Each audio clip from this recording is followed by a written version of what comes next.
Good afternoon, everyone, and welcome to day 8 and 9 of the Entei Research. I have had some technical issues. This one decided to just completely die on me, and so I have managed to string together a temporary solution. What you're looking at right here is a recording, and I have a little bit of saved up content, which will all be packed into this video, so hopefully you'll enjoy it. Essentially what I did here in the last video was I did my sleep tracking on Sunday, and during the daytime. So I had the day 6 and the 7 in the same video, and then I used the ZZZ ticket to get off Greengrass because my area bonus was already 60%, and then I went to Lapis Lakeside. And so I didn't really do anything on Lapis. It was mostly just to get that area bonus up. So you can see I managed to increase it from 15% to 20 instead of my max 60, which would just get neutralized. So essentially, my technical issues is so that I have 2 videos here. One for Monday. There is no sleep session because that was on the Sunday. And then I do have one sleep session where I quickly caught a lot of Pokemon. So you'll have to see that. One of them was an Entei, so that is pretty exciting. And then we also have a fresh session that I haven't recorded that we will record in this video. So it's going to be a packed video. Hopefully it should make up for the lack of content on Monday and Tuesday, and then hopefully by tomorrow I'll have the last pieces of the equipment set up here in the studio, and so I'm looking forward to that. I even had some audio desync issues. It was a mess, but yes, so hopefully things are good and I can just sit down and record the videos and no more technical issues. I had a lot of ZZZ tickets, got those last week when the Entei Research started. I got pretty lucky with the rolls last week. This time around, I did have to use quite a few tickets, but eventually I risked the curry, and I think this is, no, it's the next roll, I guess, yeah. So I ended up getting the Rawst Berry, which is the ice type, and I have a busted, wait, hang on. I have a busted Walrein that is incredible.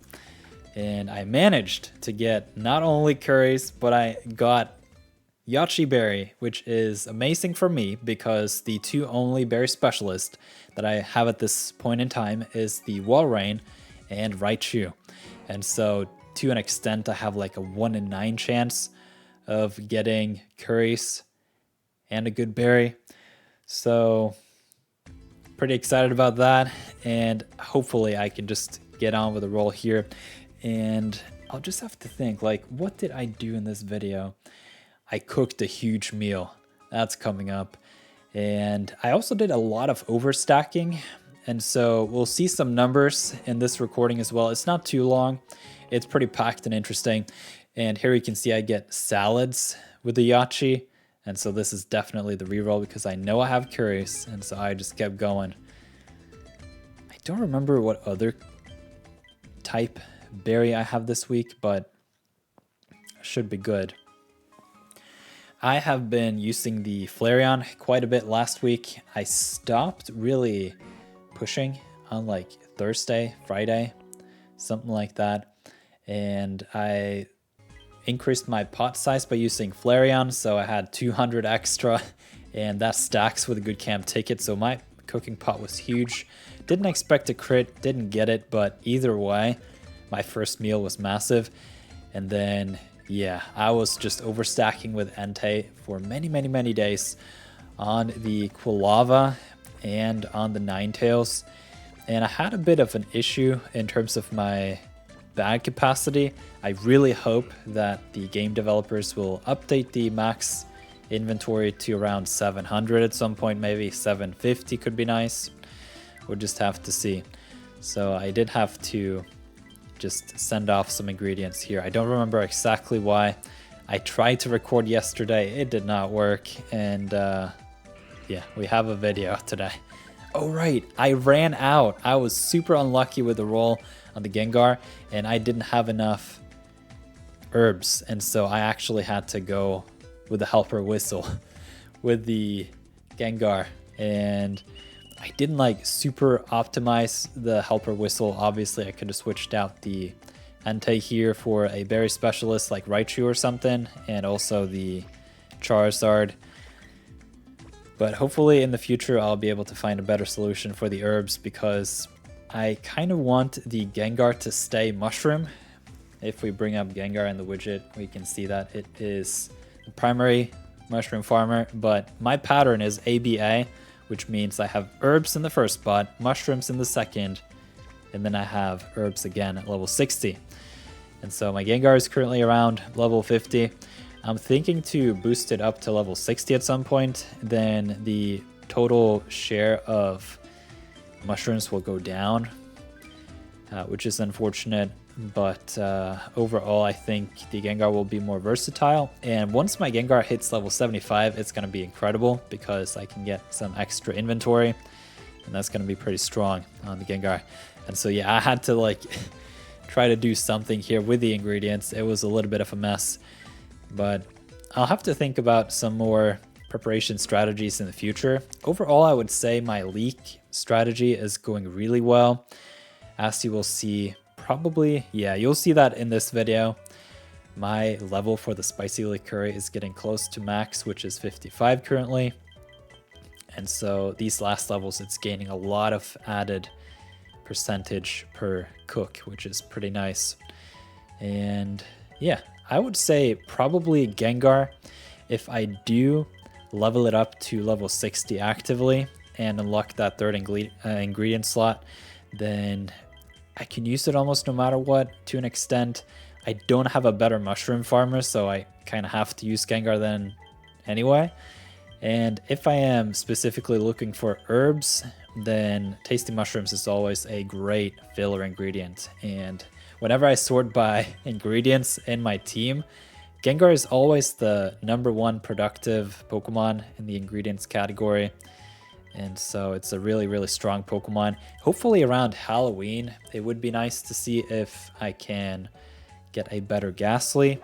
It would be nice with a double mushrooms eventually. I'm just a little bit on the fence, because you never know if they are going to introduce a late game mono mushroom Pokemon. That could be interesting. We'll just have to see what the game developers choose to do. And here you can see my big meal, around 90,000 strength. And I think at this point in time, the level here is like 49. So it's really been growing a lot the past couple of weeks. And I've gotten some questions every now and then in the comments, like how should you go about the cooking? For me personally, I would say the biggest point is cooking fewer dishes and dishes that you can cook often, and with high value ingredients that also fill out the pot as much as possible, because the dish bonus works the best, or actually only, on the ingredients that are required for the dish. And then aside from that, it's the area bonus that will then increase the whole product. So there are a lot of things to think about in terms of cooking, but for the most part, I've tried to specialize in rare ingredients. So I have a Gengar for the mushrooms. I have a Ditto for tails eventually, and leeks, and then my god tier Doug trio with large leeks as well. So that is pretty solid. And here you can see, finally, the exciting part here. Look at that overstacking. So I just showed that I had 0 in the box, and then 156 berries from that Ninetales. And that was a non-BFS Ninetales.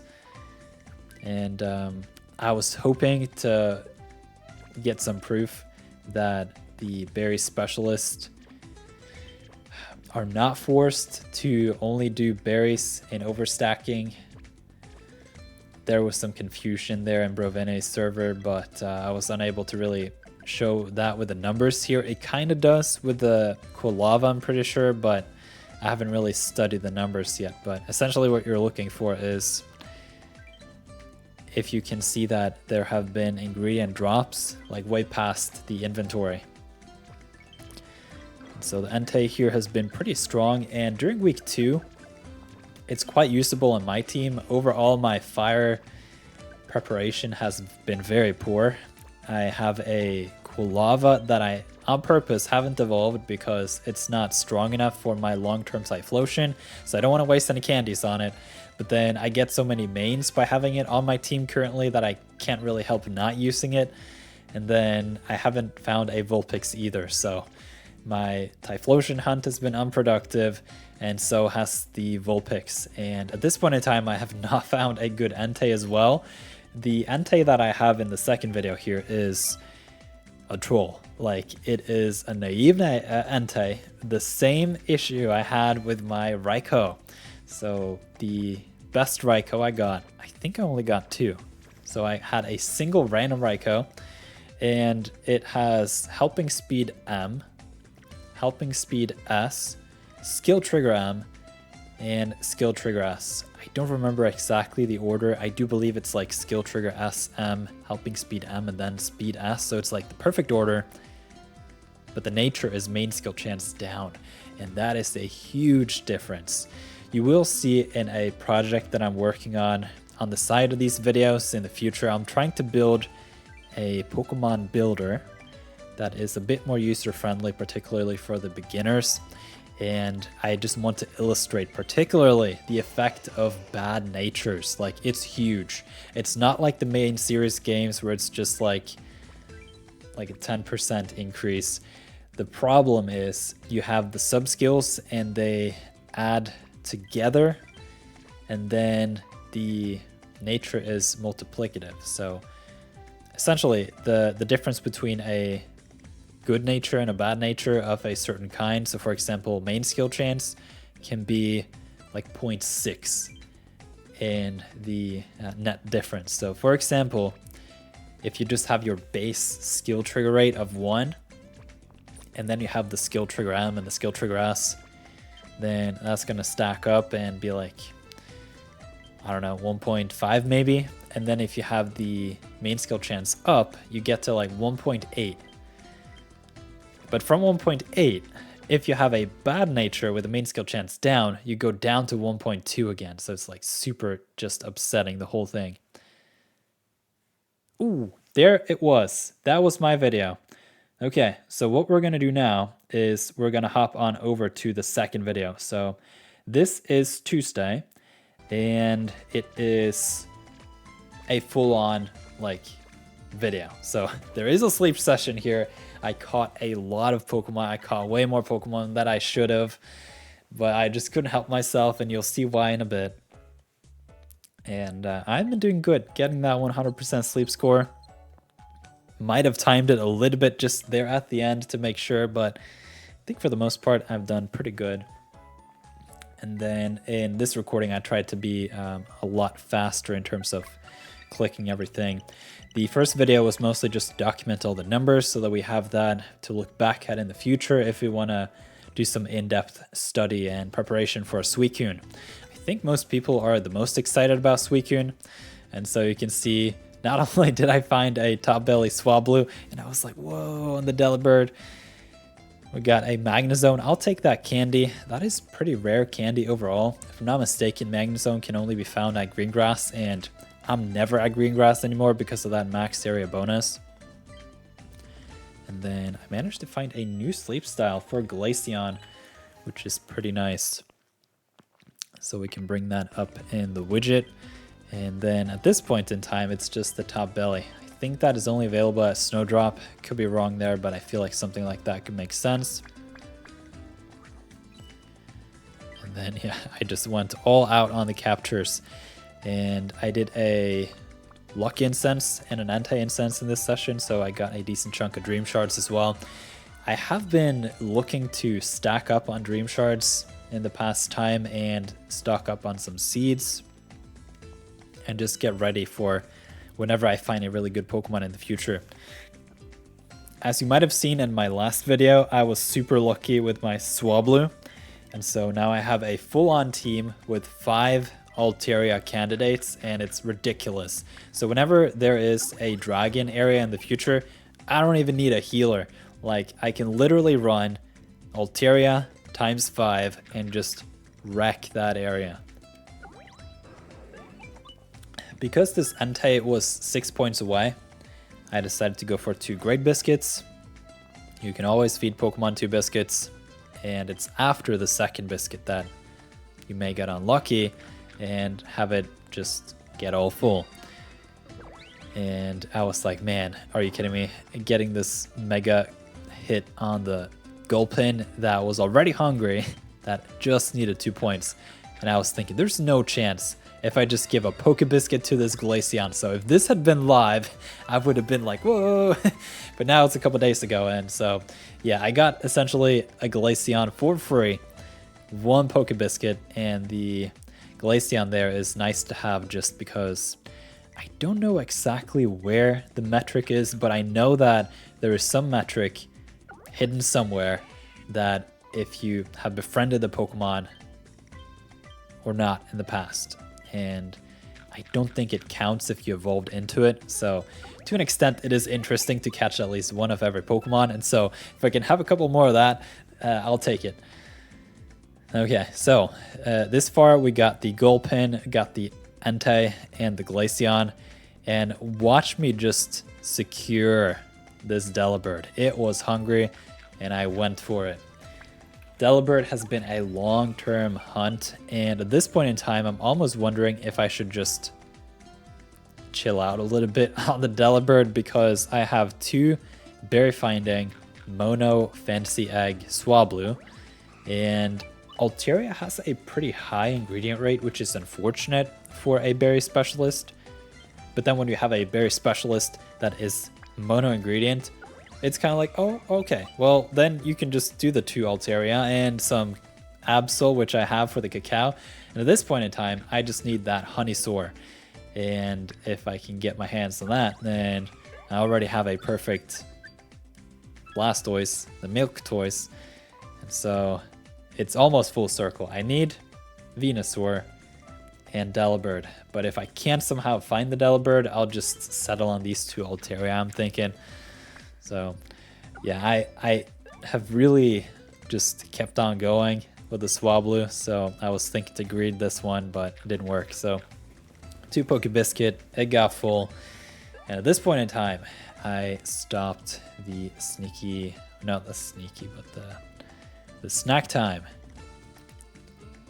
I was pretty satisfied with that. Even got the Doduo up there. I still really want a Dodrio. I feel like there are so many Pokemon in Pokemon Sleep that in the main series games are completely useless. And in Pokemon Sleep, they have just decided that some of these are going to shine. So Walrein, you'll never see it in main series. And here it's like one of the best. And I feel like Dodrio is a sleeper Pokemon, which is a funny term to use in Pokemon Sleep. And yeah, let's bring up the Entei in the widget. So you can see I got a mix set on the ingredients. Ingredient Finder S, Skill Level Up M, Helping Speed M, Skill Trigger M, Helping Speed S. But the nature though, had the nature been main skill chance up, this would have been perfectly fine. I would have been super excited about it. And I just, it feels illegal to have those dumb natures that just ruin your Pokemon completely. But I guess it's a balancing thing with the game. And so here we go again. Gulpin, Berry Finding, Skill Trigger S, Helping Speed S, with the Speed of Help Down nature, and oof, the Speed of Help Down just like really mess with me a lot, especially with Swalot. It's a very slow Pokemon, and so to get another 10%, it just like, it's soul crushing. Hopefully in the future I can find like a triple trigger Gulpin. That would be nice.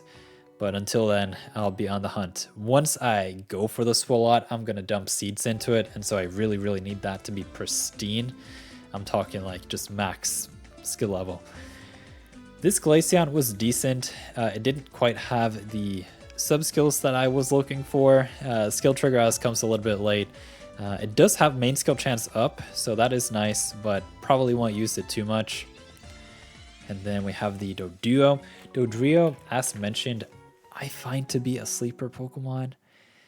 Overall, we'll have to look at some numbers in the future. One thing that does weigh it down is the low value of its berry. The speed and the low ingredient rate kind of balances that out to an extent. And yeah, here's the Delibird. Really, really disappointing Delibird. Main skill chance up, speed of help down. It is the worst nature for Delibird. Like, I would take a modest nature. No, hang on. Yeah, I'd take a modest nature or like speed up, ingredients down like adamant over this one. Main skill chance up is useless on Delibird. It does nothing. 1.5 is very, very low, and it does have issues with inventory, so like I don't want the main skill chance on the Delibird. So at this point in time, I believe I can swipe to the... Yep, here we go. So this is live. We are on Wednesday. It is 6 o'clock and we can cook a dinner. So I'm thinking that's probably what we should do right at the start here. And during week 2, all the fire types are getting +3 temporarily to their main skill levels. So the Quilava here has put in a lot of work, and Ninetales has done a bit of healing. I haven't optimized my team like perfectly this week. You can see, well, from the first video, I got Blueberry, which is for steel types, and Rossberry for ice types. So I don't have a healer on my team. I just run the Entei, the Quilava, and the Walrein, Ninetales, and then the Charizard. So between Charizard and Quilava, I have all the ingredients I need for the dinner, as I have already prepared all the large leeks in advance. I will probably run out sometime this week. You can see I have 70 left, so that's just 5 more meals. And at that point, I probably will bring out the Doug Trio. I think the Doug Trio overall is better for the large leeks. And I could potentially also consider the Ditto. I'll just have to see what I'll decide on. Okay, and then in the other menu, I've blocked out leeks and herbs. Don't care about the ginger, so I'll just use as many gingers as possible because the Charizard is really, really farming that a lot. If we have a look at the widget here and bring up the Charizard, we can see that it has 4 ginger at base rate in that level 30 slot. And so during this week, with a +1 to every ingredient slot, you get 5 per proc. And essentially with my Charizard, every 4 productions, I get ingredients, and every other ingredient will be the ginger. So I have like a decent 1 in 8 chance of just getting a whole lot of it. And so this has been my cooking strategy for the most part. Have been around 30,000 strength per meal, which is pretty strong. And that is considering my team setup here, which is mostly berry Pokemon. I think overall my team would have been a lot stronger if I managed to find that Cyndaquil or Vulpix, but it was not to be. I also wailed a little bit in the shop, so you can see I got a lot of Raikou mains, and I don't know yet what I want to do about it. I'll probably get a couple more Entei biscuits and a couple more incense. I'm not too interested in most of these items, and for the most part, I just really want to get a good Entei. One thing I wanted to point out, well, we can do that after this this sleep session. So this is live, working on my phone here, and we can review it. And then hopefully just going forwards, I won't have any technical issues. Things will just be working and everything good. So let's look at what we got today. I don't think it's gonna be slumbering again, but I mean, yeah, that looks like a dozing for sure. And I might have rested my device a little bit because I want that 100 sleep score. So we got dosing. That means there is a good chance for a Delibird again. I'll take the Delibird, despite the fact I have 2 pretty good mono egg berry finding Altaria. All right, got some more Pokemon to review here. Man, I'm so happy that I don't have to think about the dongle. It was like all over the place and I couldn't really move my hands much, but whoa, Top Belly Pinsir. Pinsir is a really good mixed set. Let's see here. Pinsir is great for apples. So if you somehow find apples in that second slot, to an extent, you don't really have to think about the level 60 yet. But apples in that second slot with a couple ingredient ups is great.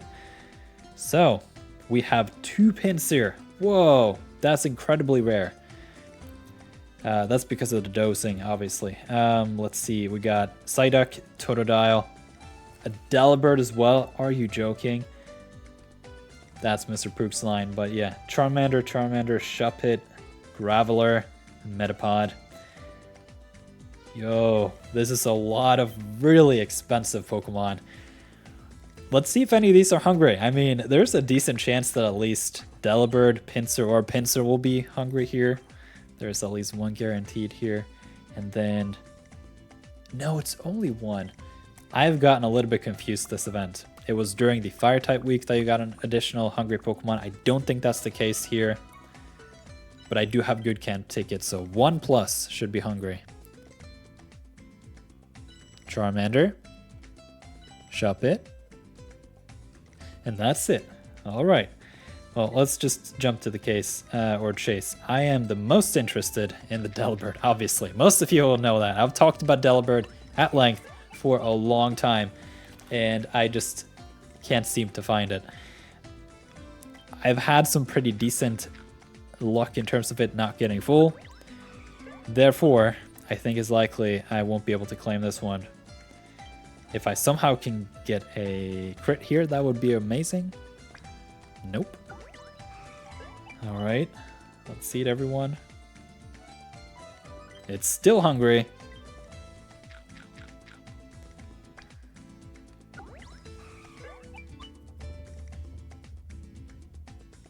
Yo, I have the premium biscuit, which adds up exactly where we need it.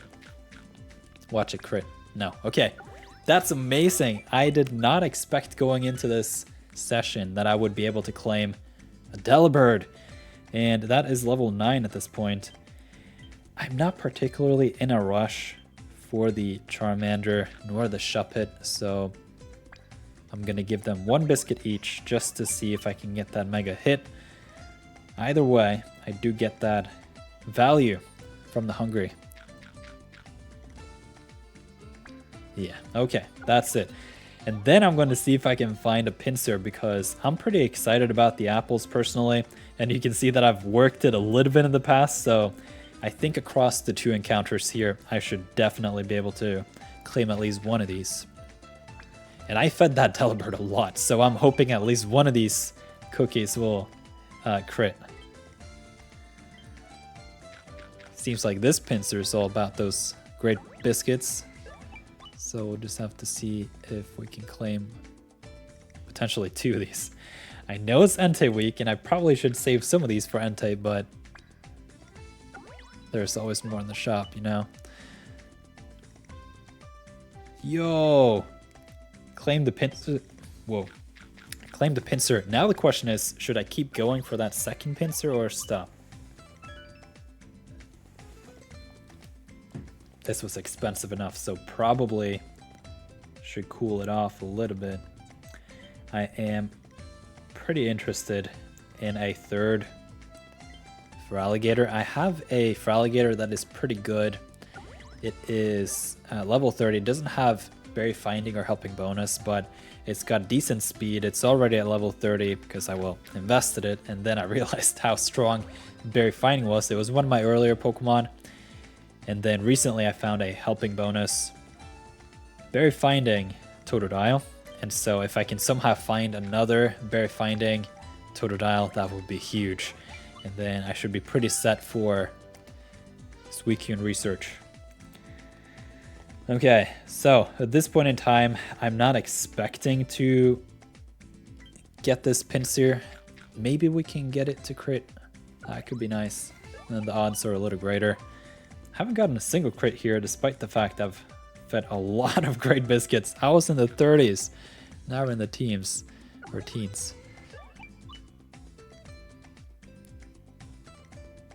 Okay, game's not telling me to stop just yet. It's very content with my biscuit spend here.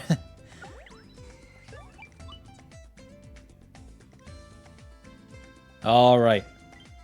It's time to take the foot off the pedal a little bit. I agree, game. So, what are we looking for in a Delibird, everyone? Delibird is definitely the better candy. And so the friend list should be happy today. Pretty much no fire types. I got 2 Charmanders and that's it. A big portion of that was the dosing type. You can see that was a majority here. So, Delibird, best egg Pokemon, and I want triple eggs once I decide on my Delibird. Haven't found a single one of those that is actually viable, so we're starting to get at odds. It is 1 in 9, and the calm nature is awful. I'm pretty sure that is main skill chance up, ingredients down, or something like that. Oh man, double apple. That is crazy. To an extent, I could potentially settle on a double apple Delibird. It would have to have the ingredients up for that. Like, it needs to be a pristine Delibird if I want to waver on my targeting list. And because the apples are so big in volume, you also need some inventory on the Delibird. So let's seed everyone. It's got the skill level up M, which is useless. Oh man, what is this? Skill level up M, helping bonus, Sleep EXP bonus, skill trigger M, skill level up S. Now, if you give me a Vaporeon that looks like this, I'll take it, but I don't know, man. This is a huge letdown. It was speed down, not ingredients down. You know what? I will star it, but this is definitely not it for a Delibird. And then the next Pokemon was the Pinsir. I'm looking for double apples on the Pinsir, so let's see if I... Oh, the bold nature, that's awful. I got the apples in the second slot. I don't care too hard on the third slot. We'll just have to see what the sub-skills are. Inventory. You kind of want some ingredient finding on it. You can see the base rate is around 20, so that is decent. It's also very fast, so to an extent, it is acceptable. Skill trigger M is not needed. Energy recovery bonus, ingredient finder, and the speed held down. Overall, we'll continue the hunt on this one. I don't like the speed down, and I would like at least 1 or 2 boosts to the ingredient finding. That I would say is more important than the inventory, because you can just run the Pinsir while you need those ingredients and just be active in the game. Naughty nature, that should be decent for a berry specialist, I'm pretty sure. Triple sausage. Although for alligator only has 2 options, so it's a 1 in 6 chance. There we go. Alright, it's not berry finding in the first slot. Ooh, it's helping bonus in the second. Dream Shard bonus though. Yeah, and actually Feraligatr has a decent main skill, so I wouldn't want the main skill chance down preferably, but the speed up is nice. So had this been the berry finding helping bonus combo I found in the last video, would have definitely settled on this one. Okay, so yeah, the berry finding is not here. Helping bonus can be nice, but yeah, this is not it. And so those were the encounters for today. And then we can quickly just peek a look at my team, since we haven't really had any videos this week for the second week of Entei. I have a lot of handy candy at this point, a lot of dream shards. I'm just looking for a new Pokemon to invest in. And to an extent, I kind of want to wait around until a little bit after the 1-year anniversary, because there could be some updates or some new Pokemon or something that could significantly change the metagame. And so I kind of want to just sit on the fence a little bit and see what could happen. So yeah, 100 handy candy. And then I got 20 fire type candy, got a bunch of dream shard clusters, and a lot of seeds. And yeah, we should get close to June as well. So I have another main skill seed coming through, and another sub-skill seed. And then I'm starting to collect some Master Biscuits as well, because the meta has changed a lot on the Master Biscuit. I am basically getting every Master Biscuit I can get my hands on from now on. And so, yeah, my team is in a bit of an energy deficit, unfortunately. But I think overall it's just fine. And so I'm not looking to spend candy on either of these, This is the base Entei, and I found that it's doing its job just fine. You can see that the skill level up S is so that it becomes level 5 currently with the event bonuses. So with 3 qualifying Pokemon, I get 3 additional helps, which is 4. No, I have 4 qualifying Pokemon, so I get 8 helps. So we have the Quilava, the Charizard, and the Ninetales. And then the Walrein is the tag on because of that berry finding in the high level and the favorite berry and the adamant nature. So that's essentially my team currently. Hopefully in the future I'll be able to find a better Entei. I want a Ninetales and Typhlosion. This one is just temporary. It is very unusual for me to have temporary Pokemon on my team, but I'm not investing in them, and it's specifically just for the event because I don't have any other options, because I was unlucky during those 3 weeks that I was preparing for the event and found nothing except this one berry finding Quilava that I'm thinking to keep around, just because if I keep it as a Quilava, then I can find a good Cyndaquil and evolve it into Typhlosion, and if I can find a good Vulpix as well, then I have 3 berry specialist Entei, and then I can put on a healer and then just rock and roll. And then yeah, we can see that this is my side team this week. This is my other week that I am, or team that I'm using this week a little bit just because it's funny. Ampharos is really strong, got level 7 main skill, and the area bonus of 60% is really stacking up nicely. And then Raichu is good for berries. Sylveon is the healer, and then I have the Dark Trio for the leaks. This Dark Trio is incredible. Double leaks, Ingredient Finder S, M, Helping Speed M, and got some inventory coming in at level 100. Don't care about the main skill, particularly since it's caught as a Dark Trio, and it's got that ingredient up nature, so it's just one of my craziest finds ever. And then yeah, so help me find. This is just to get a decent overview of my personal collection. You can see that in terms of berry output, the Raichu is better than the Quilava, although you can see that if I do Quilava and Ninetales and Charizard, then I do get some buffs on that Entei, which is nice. And then the other factor to consider here is the increased main skill chance, and that is also nice on the Quilava and the Ninetales.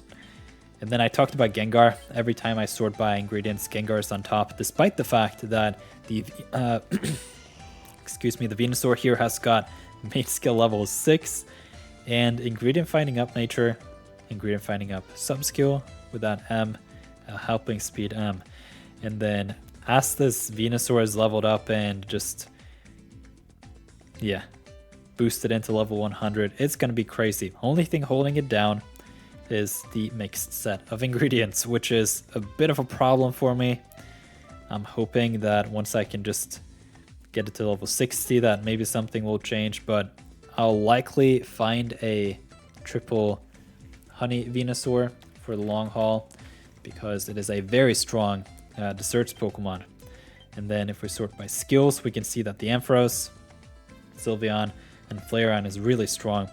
And then I'm pretty surprised that my Togekiss ranks up here too, but it is because it is main skill level 6 and it's got some decent potential long term. Togekiss has a very low ingredient rate, and so to an extent I don't really care that it's got ingredients down. I was a bit worried about it in the beginning, but then you can see it's got main skill chance up nature, skill trigger M, and skill trigger S in the pipeline with some decent inventory as well. And that will help so that you can really stack those skill triggers without having to worry about sneaky snacking. I do have a really strong Togepi that I will be working on sometime in the future. This one is basically the same. You will be getting less skill triggers, which is why I will end up with two Togekiss next to one another. This one is Bear Finding, Helping Speed, Skill Trigger M with the speed up nature, the skill level up M, and the helping speed S. So really good Togepi candidate as well. It does have a bit of a problem with that EXP gains, and the skill trigger M comes in at level 75. So I got 2 Togekis here to work on long term, so that is pretty interesting. And at this point in time, I'm hoping that all my equipment tomorrow will work so that we are back on schedule with the videos as usual. So hope you enjoyed this one. It was a rather long one. The reason being that I string together 3 days worth of content, and typically my videos are around 15 minutes, so there you go. Hope you guys are enjoying Entei Week 2 and that you are having a good time with these videos. So leave a like if you liked it. You can share your thoughts in the comments. I was expecting the thumbs up, but that was in the past with prior equipment. Yeah, thank you for watching, everyone. I'll see you tomorrow.